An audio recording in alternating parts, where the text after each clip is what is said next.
We are living in a polycrisis. Climate change, pandemics, war, socio and economic instability, political instability. More than any generation before us, we are the change agents faced with the most complex decisions in front of us. And amidst all of that, we are also the generation, and the female generation, dealing with challenges to resilience, to equity, to the emotional and work hour burden of needing to be on constantly, our highest and best selves at work, at home, for everything around us. We are a generation of superwomen. You are a generation of superwomen. And it's hard. It's hard. But it's important. And it's worth it. I have spent over 15 years of my life working in social and environmental impact. That work has taken me around the world. I've worked with large multinationals. I've worked with charities. I've worked with unilateral agencies. I've worked with some amazing, meaningful people who are trying to be some of the most effective change agents that our world badly, badly needs. And yet, are we moving forward fast enough? Are we being bold enough? Are we moving at the pace that we need to address some of these challenges that we've been talking about today? Are we getting it right? And are we so worried about getting it right that it's stopping us from moving forward at risk of getting it wrong?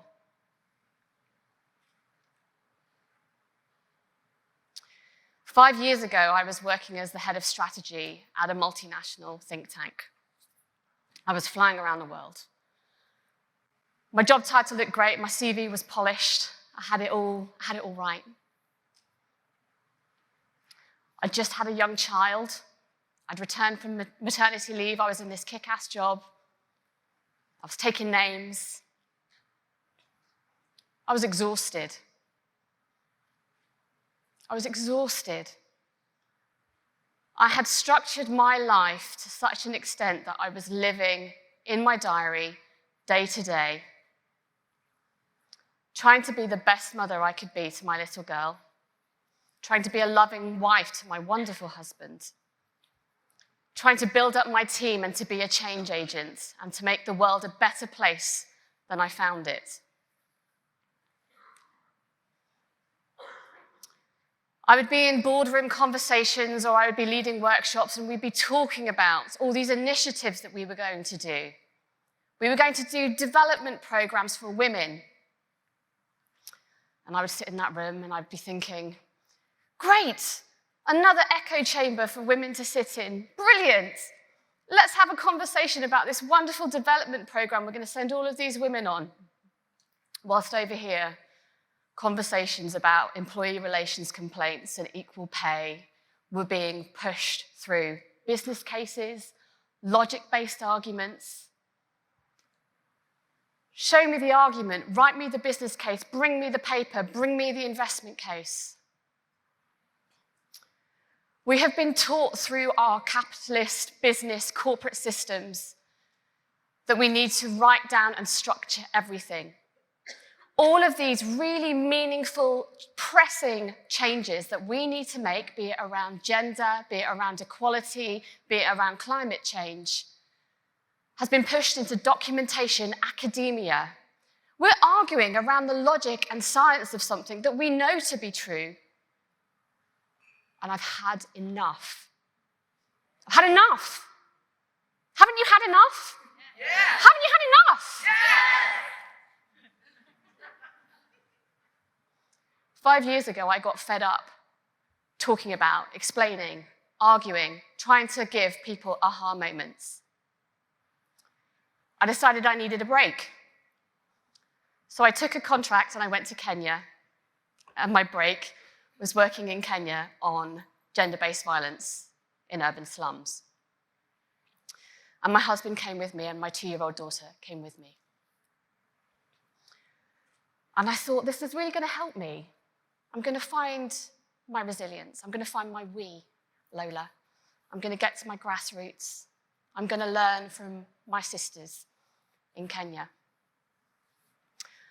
But the problem was that I had been trained to think a certain way.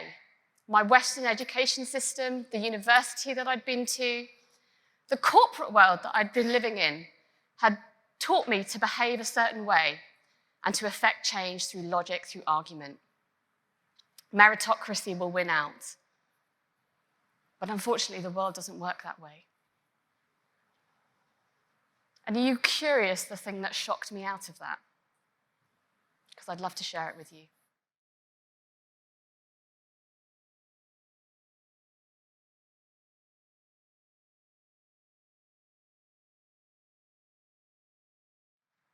And in the face of a system where only 11% of gender-based violence victims, 11%, get some form of justice and restitution, she came at this with such fierce positivity that I was absolutely floored.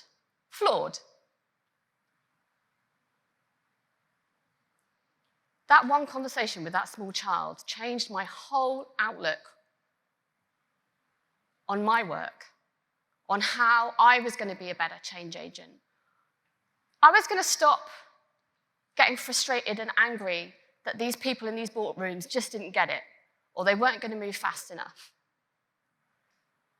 I was going to figure out the incremental change that I can make every day through the interactions that I have with people. Little people, large people, you, my husband, my mother-in-law, whoever. It's a state of mind. It's a way of being. The challenges that we are dealing with is so complex, we don't know all of the answers. There isn't a perfect formula. We are going to get it wrong. We just have to move. We have to move at pace, and we have to figure out the change that we are able to influence as individuals, through our relationships with one another, through the organizations and roles that we work within. And the minute that you're getting pushback, or somebody's not engaging with you, or the organization isn't right, you need to figure out when to let go and where to go where the energy is. There are some people in this world that you can give them the best business cases in the world, but they're still in their heads, and they're not in their heart. They're not in their heart. And they're not prepared to give up some things or to sacrifice some things in order for other people to have more, because it would mean that they have to have less. And so if you take nothing from my speech today other than hope, a little bit of anger, and channeling your fierceness in the right place, in the place that you have an ability to affect change. And my journey will be different to yours, and the person sat next to you will be different again. All of us have an amazing ability to have an impact. The academics will tell you that there's over 30 interactions that you have in a given week, 30, that change the behavior of another individual, nudge behaviors. Wow, what an incredible power we all have. If you just think about that as a halo effect of kindness, let's let go of our heads for a minute and just focus on our hearts.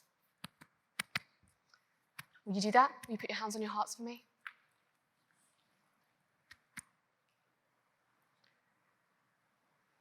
Everyone in this room has the ability to be the change they want to see in the world, and you have the ability to help someone else to do the same. Be the change you want to see in this world and help someone else to do the same. Thank you.